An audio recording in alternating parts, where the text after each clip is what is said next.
C Joseph Vijay எனும் நான்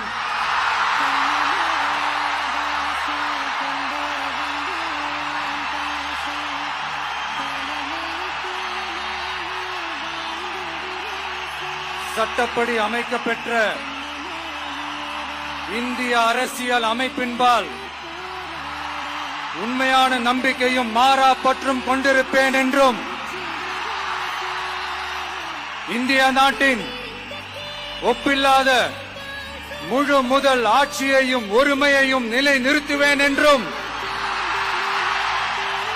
தமிழ்நாட்டு அரசின் முதலமைச்சராக உண்மையாகவும் உளச்சான்றின்படியும் என் கடமைகளை நிறைவேற்றுவேன் என்றும் அரசியல் அமைப்பிற்கும் சட்டத்திற்கும் இணங்க அச்சமும் ஒருதலை சார்பும் இன்றி விருப்பு வெறுப்பை விலக்கி பலதரப்பட்ட மக்கள் அனைவருக்கும் நேர்மையானதை செய்வேன் என்றும்